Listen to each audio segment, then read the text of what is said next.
Luke chapter 4, around verse 30 or so.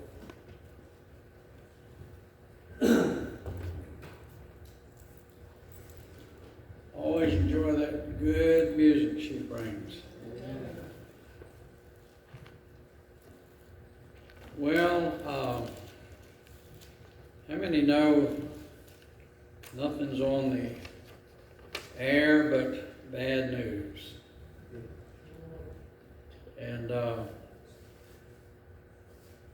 even on a Fox Guy the other day, we need ethics and we need morality taught. We need to get back to American values. And I'm saying, go ahead, say it. Say something God, or say the Bible, say what it's going to take. Yeah. They will say, we're people of faith. And they ought to say, we're people of God. And and they get by with more than the other news stations do. They have to be secularized totally. But there's a reason for all that. We know that the time of the end is approaching quickly. And Luke chapter 4, we have probably what we call the fourth miracle of Jesus here. Let's all stand and turn to 4, verse 31 to 37. 31 to 37. And we'd call this Cleaning Up a Church Member. That'd be a good title, Cleaning Up a Church Member. 31 says of Luke 4, and he came down here to Capernaum, a city of Galilee, and taught them on the Sabbath days, the synagogue here. And they were astonished at his what? Doctrine is what Brother Sowers was dealing with, the leaven and the doctrine. Astonished at his doctrine, for his word was with power. In the synagogue there was a man which had a spirit of a what? Unclean devil. He cried out with a loud voice. Now this is in a service, okay? So this happened here before, but it happened right there in Jesus' teaching as well. This is the only of all the demons, I did many years ago demonology studies, at least 30, 35 years ago. This is the only one that is this brazen. Look what he says to Jesus Christ. What does he say? Saying, let us alone. What have we to do with thee, thou Jesus of Nazareth? Art thou come to destroy us? I know thee who thou art, the Holy One of God. Amen. And Jesus rebuked him. He didn't debate him. He didn't argue. He rebuked him, saying, hold thy peace and come out of him. When the devil had thrown him in the midst, he came out of him and hurt him not. They were all amazed and spake among themselves, saying, what a word is this? No, it's not a question mark. Look what it really says. What a word is this? It's not a question. I've never seen nothing like it. For with authority and power he commandeth the unclean spirits, and they come out.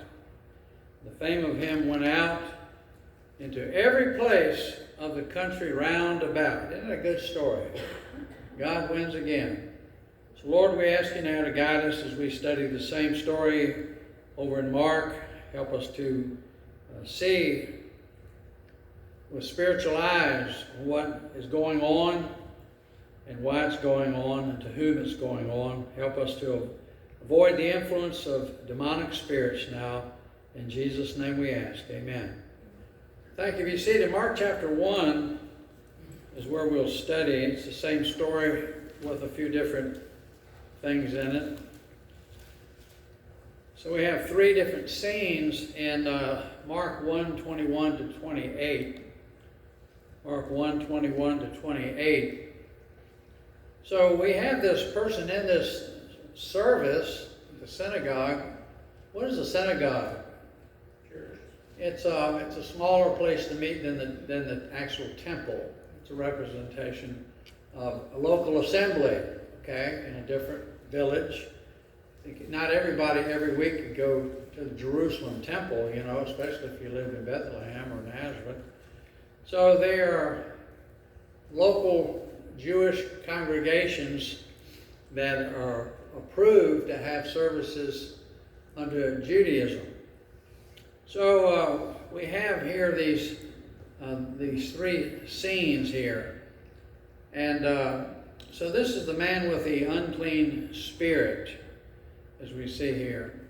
But he's there, and the devil, you know, always, an inside job always does more damage than an outside robbery.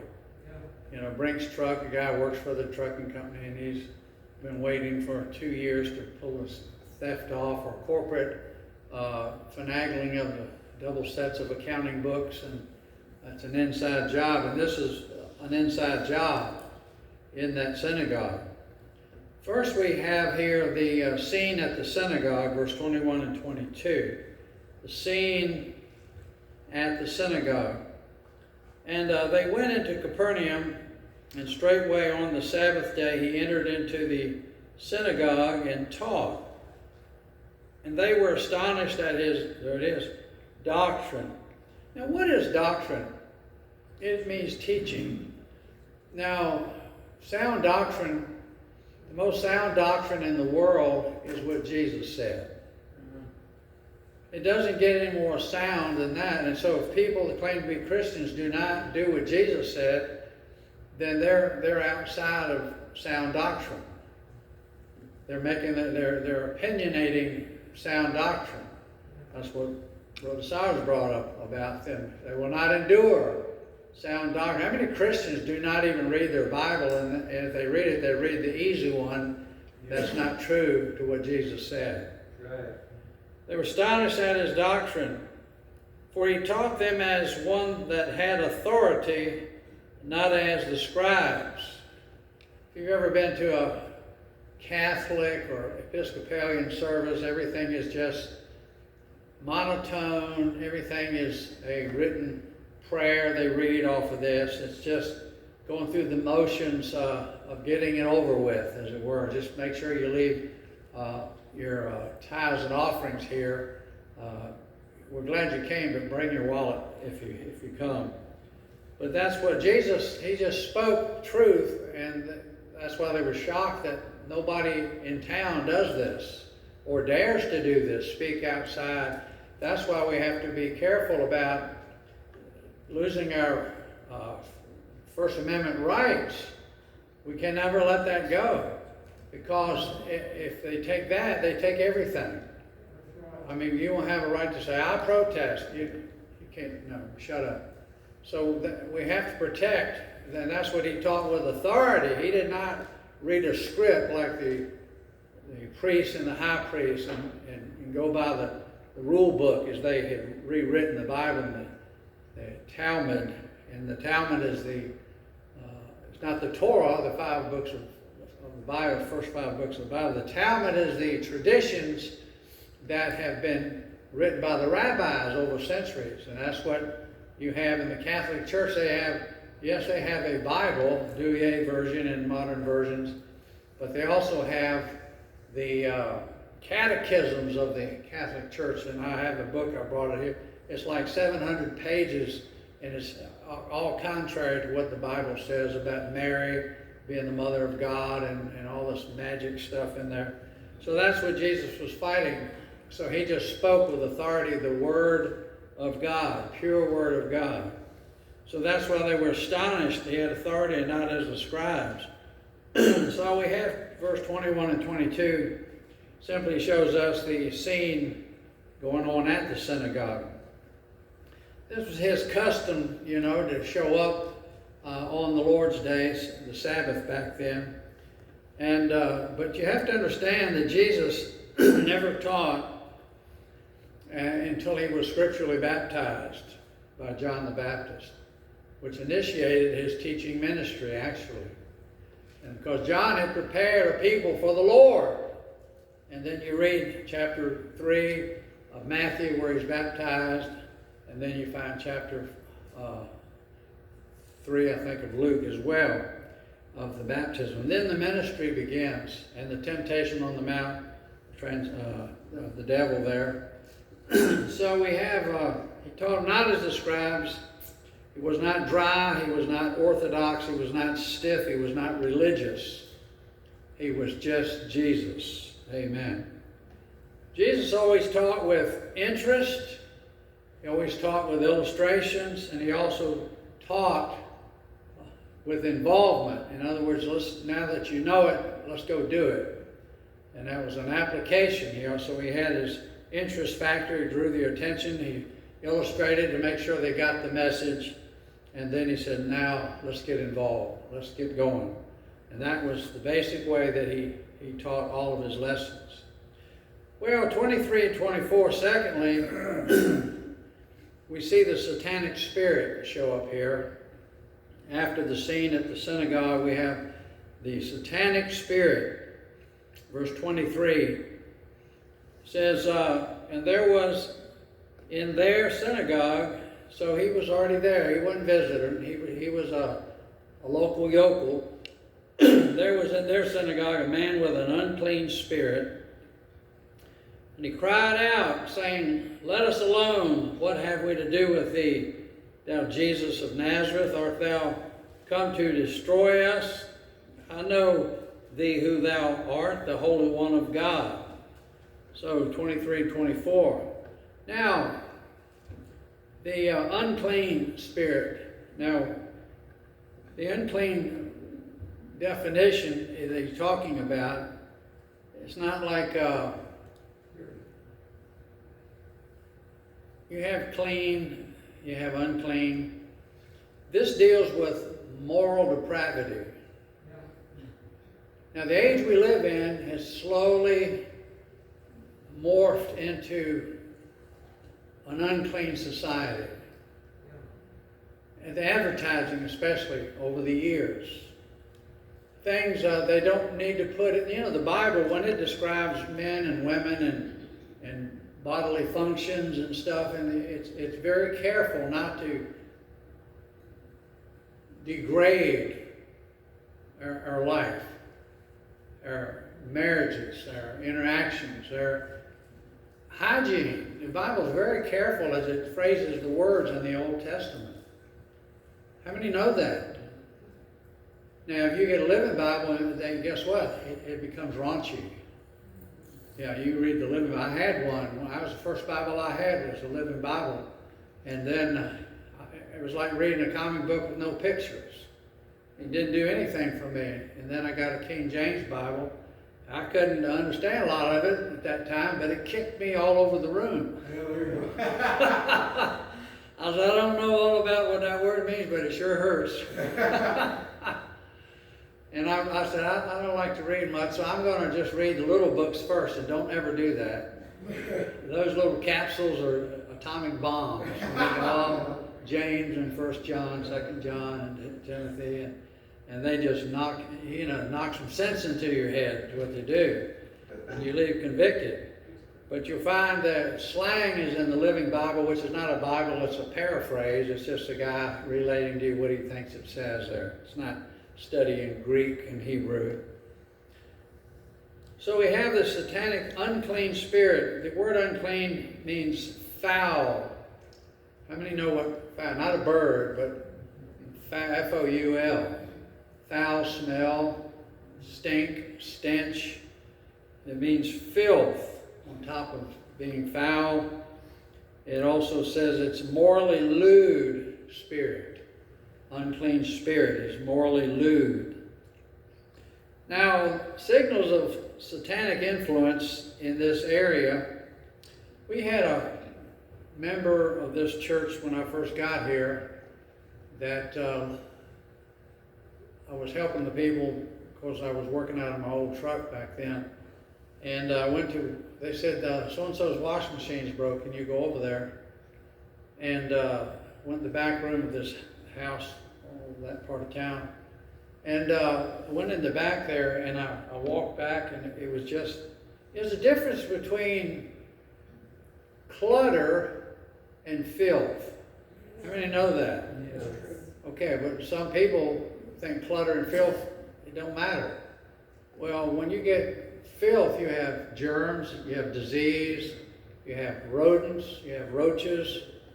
So I looked in the back room there and I saw something round and shiny on the floor. And I wondered, what is that? It's black. But then I looked and it started moving like an animal of some sort. It was a cat food dish and it was covered with large roaches, shiny black roaches. And they were in the whole house behind all the wallpaper. You could hear them running behind the wallpaper. They eat the glue, okay? And I used to maintain rent houses, and that's what I have. Sometimes I have to go to a house, turn the handle and kick the door open, and all the roaches would fall on the floor. And they had to burn all the carpet, you know. I've been around filth. I've been around clutter as well, because my office is a clutter house. Clean it up, but I don't know what y'all do. You go back and throw your stuff in there. I know you do it. I don't do it. I just know it's in that square back there. I got a set of binoculars I've been looking for 20 years. I know they're in there. I know they're there. That means you can't steal them. It's like Brother Smith said, I'm afraid to touch anything on your desk. I said, I'm afraid it'll fall over and hurt me. I said, well, that's why it's there, so you won't mess with my stuff. Now, verse 23 and 24, these are working with people through the years, people that are sometimes weird as the devil. Well, guess what?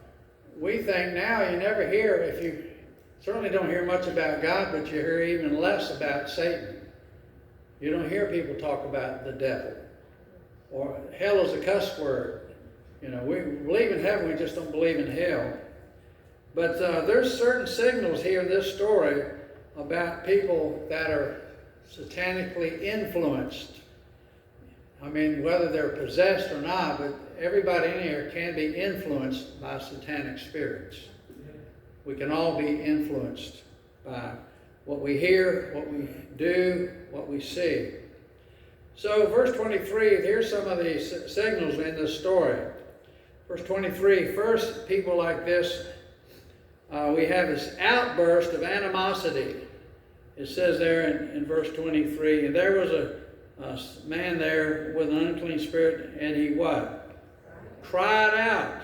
I mean, Jesus is not doing a thing to this guy.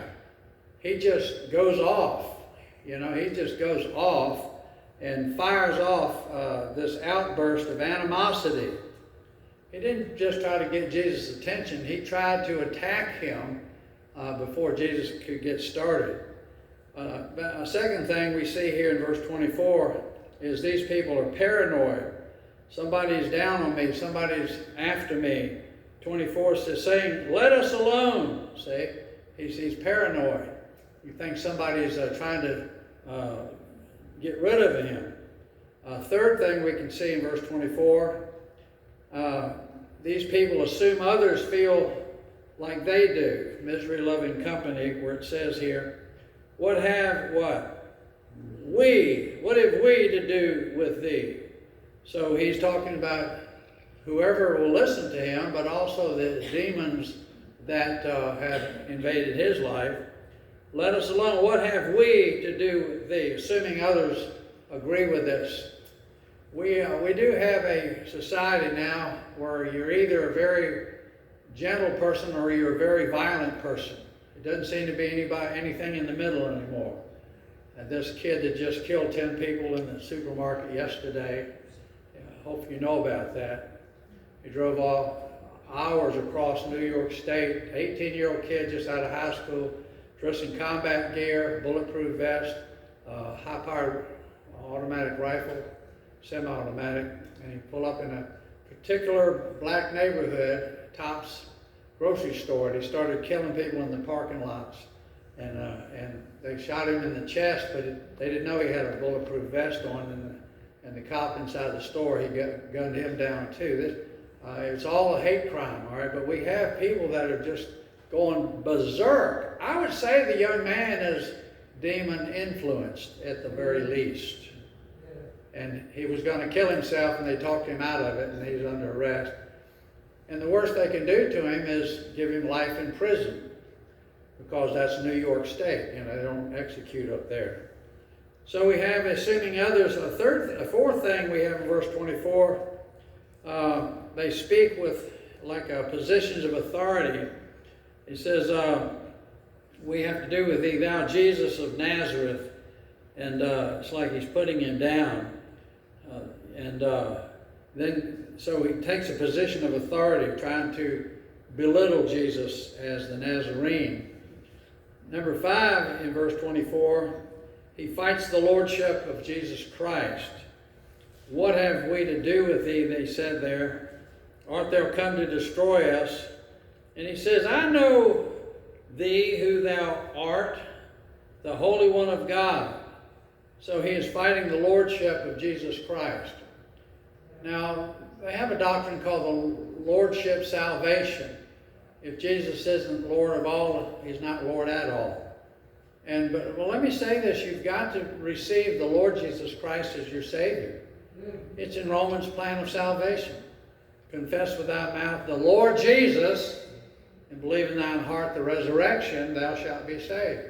Right. So if you're just going to receive Jesus, like a friendly friend, you may not get saved until you admit that he is Lord, and you want him to be your Lord, not a Lord, but your Lord. So he says, I know who thou art the Holy One of God. So he's fighting the lordship of Jesus Christ. Number 6 out of 7 believes that this person believes that true surrender to God will hurt them, not help them.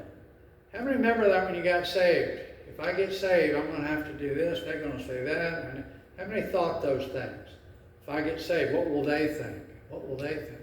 And so thinking that becoming a Christian will somehow hurt you as a drug addict, a thief, an adulterer. Surrendering to God starts the best life you'll ever know, forever. But yet the devil has convinced that if I receive Christ, then things will get worse. How insane is that, to think that coming to God, your Creator, He's going to do something bad to you.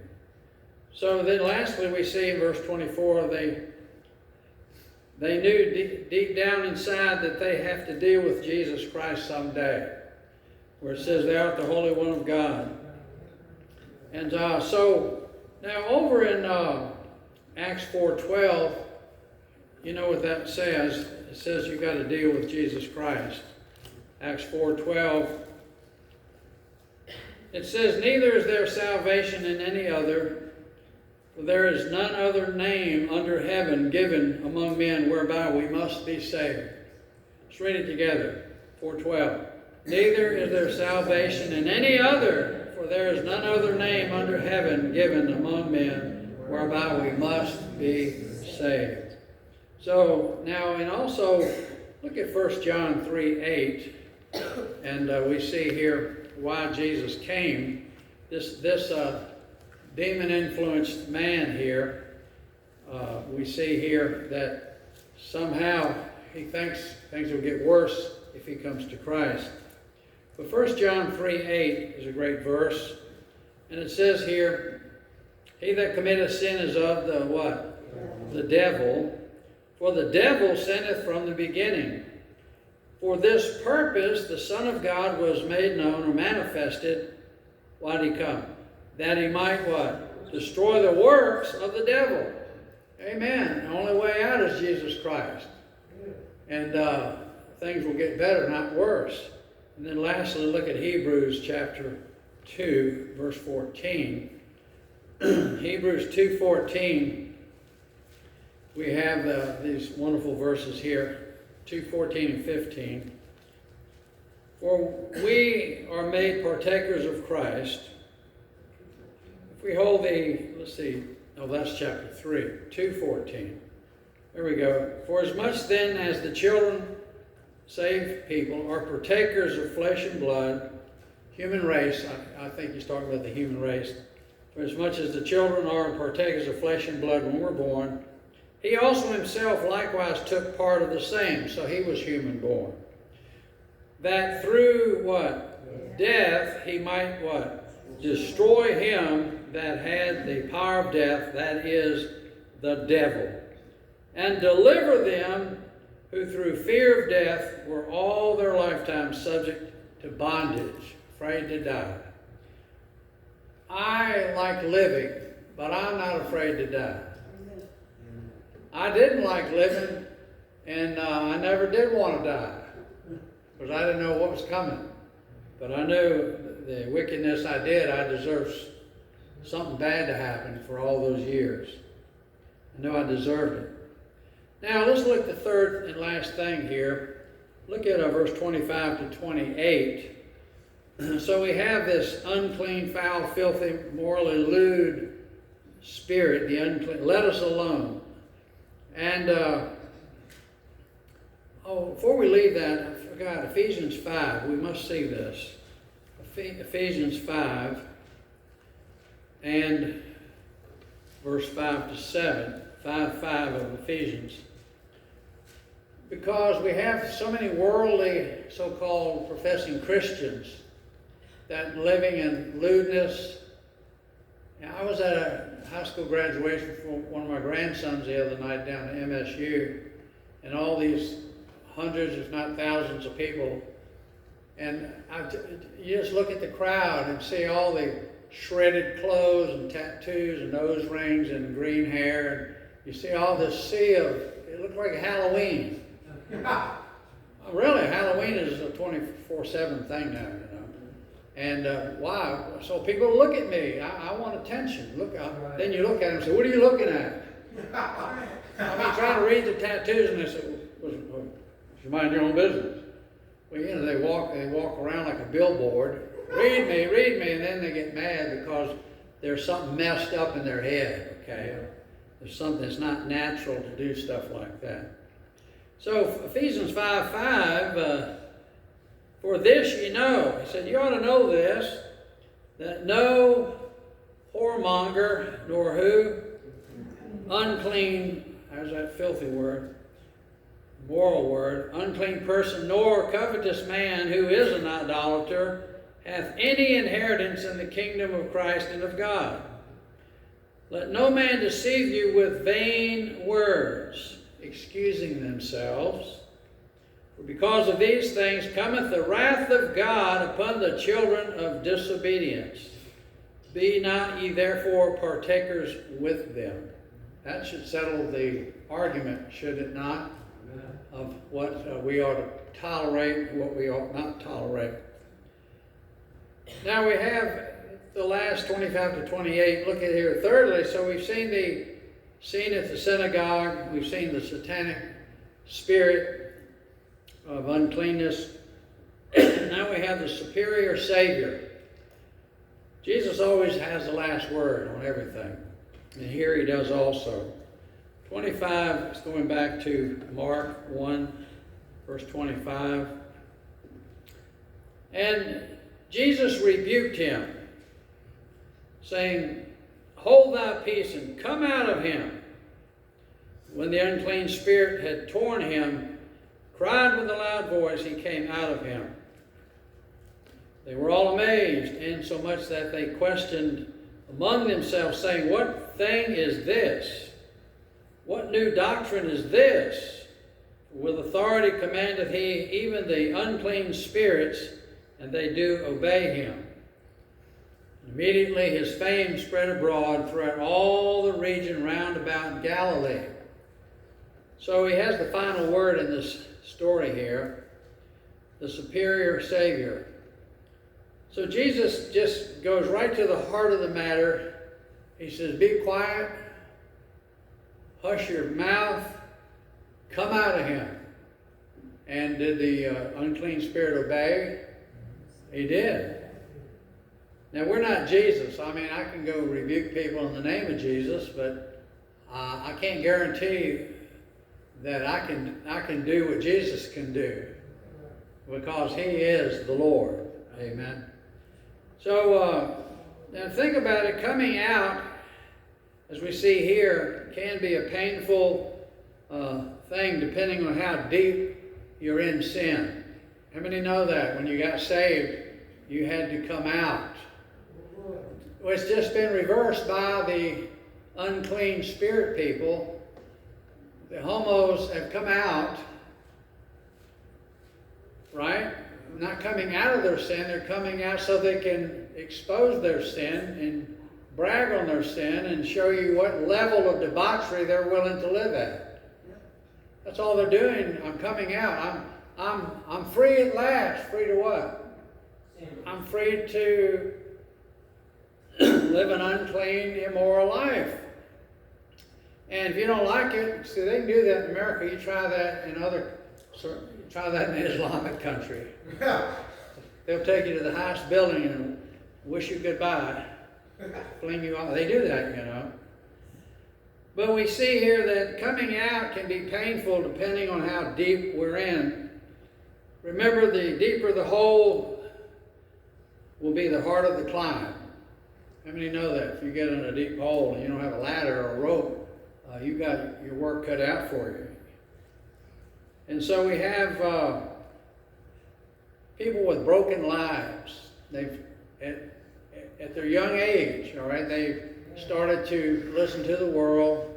They've started to accept darkness instead of light. They want to be proud and haughty now.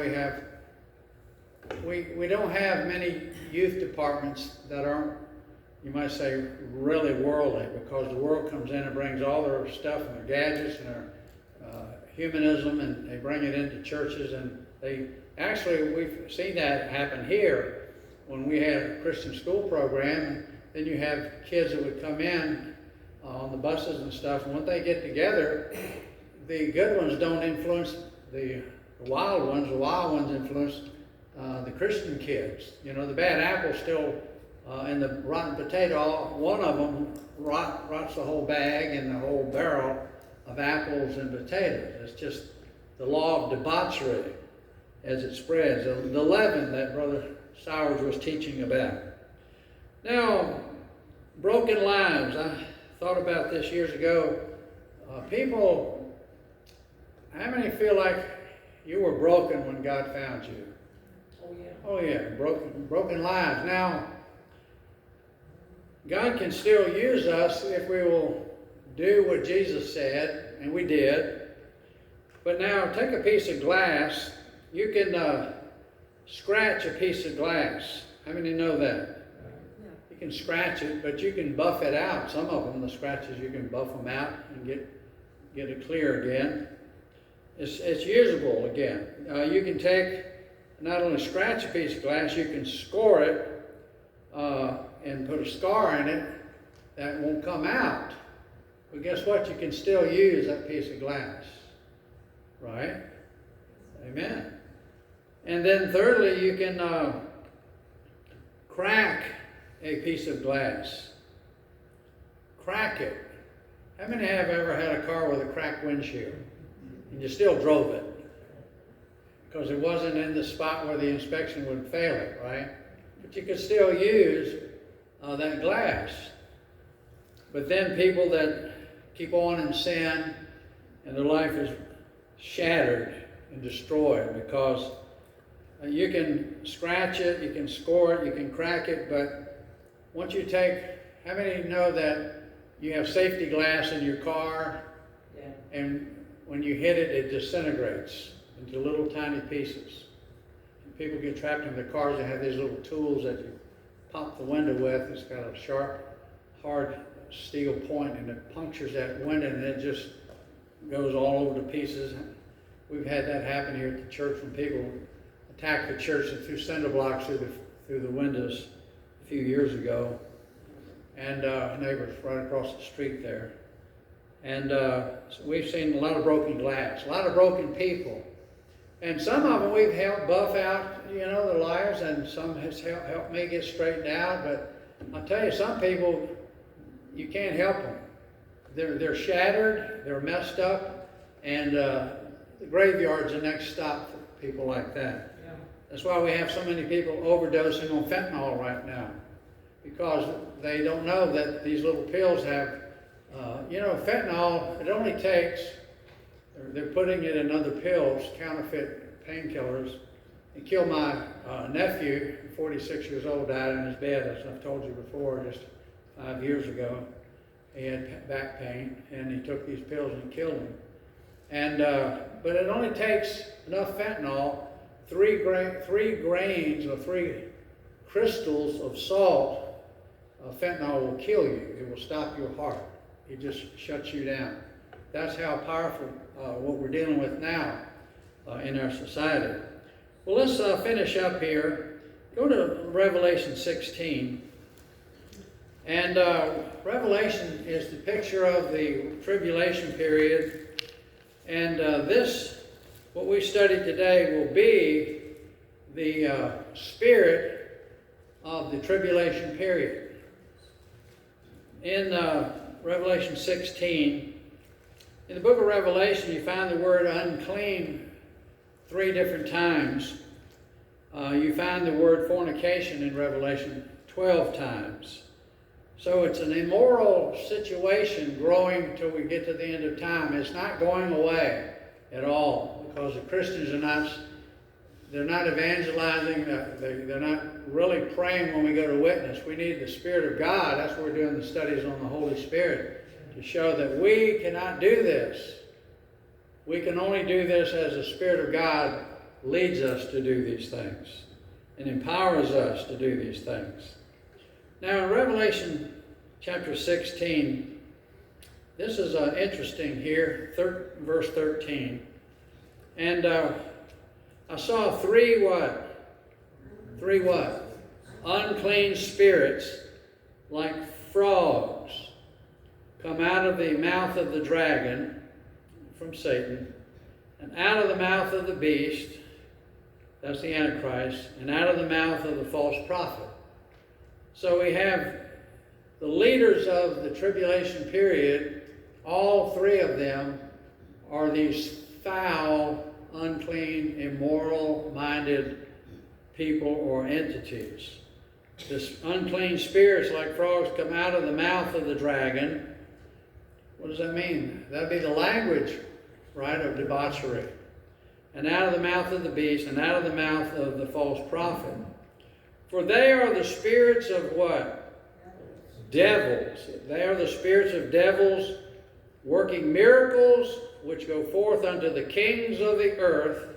So this doctrine of uncleanness, immorality, fornication is all over the earth at that time, to gather them to the battle of that great day of God Almighty. Behold, I come as a thief. Blessed is he that watcheth and keepeth his garments, lest he walk what? There, see that immorality there? Again, showing up. Lest he walk naked, and they see his shame. Now, when they wear these clothes, jeans, and shredded stuff, it's not that they want you to look at their jeans. They want you to look at their flesh, okay? And it's not about, oh, they're cool jeans because somebody took a razor blade and no, that's so you can see through and get as close to the attitude that's in their heart to strut their stuff. And he gathered them together into a place called, in the Hebrew tongue, what? Famous end time word we hear all the time, Armageddon. How could one old man, 90 years old, write one book that lasts for over 2,000 years and people still believe it? I mean, how do you explain that? One guy, that he couldn't have any family or friends around, writes this weirdo book, and yet Armageddon is a household name today. This is the truth of Jesus Christ. This is the way it really is. So we have here the unclean spirits, the fornication, and lost people can be possessed of the devil, but saved people cannot be possessed. They can be influenced. They can be obsessed, where we focus on stuff we can't seem to get out of our mind. We can be obsessed. We can be oppressed, where he sends other people against us, and we become paranoid and think we're mind readers. We know everybody's thinking. And then that leads, we can be depressed by the unclean spirits as well. So obsession, oppression, and depression. We have suicide galore now from depressed people, do we not? It's everywhere. Let it not be us. And so here we have the cleaning up of a church member. That's a simple visual, isn't it? And so just remember, ever heard this? Come out wherever you are. Yeah. That's what we need. Come out wherever you are. That was a little game we had, wasn't it? Hide and seek, I believe it was. But no, that's really, we're still playing the same game. And Jesus says, come out wherever you are. Did things get worse for this man, you reckon, when he came out? No. I guess we'll probably see the guy in heaven. I'd like to think so. And so I thought all the bad things will happen if I become a Christian. And probably you did too, way down. All the changes will have to. It's just going to get good. It's not going to be bad. It's going to be the best thing in this world and in the world to come. So Lord, we thank you for the time in the Bible. Help us to be alert and aware of our surroundings and the filth that's being advertised on TV, even evening news, unmentionables, things that send our mind into the gutter. So we ask you now to help us come out of our habits now in Jesus' name. Amen. Let's all stand and turn to 246, I believe it is. 246. There is a fountain filled with blood. Talking about cleansing our sins. 246. Do you have a need this morning? I know we all do. Verse 1 out of 5. Read our words. There is a fountain filled with blood drawn from Emmanuel's veins, and sinners plunged beneath the flood lose all their guilty stains. Lose all their guilty stains. Lose all their guilty stains.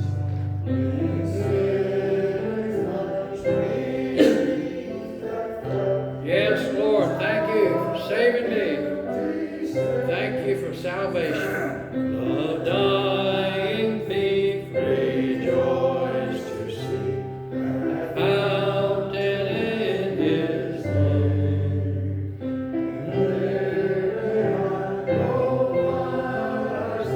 Wash all my sins away. Wash all my sins away. Wash all my sins away.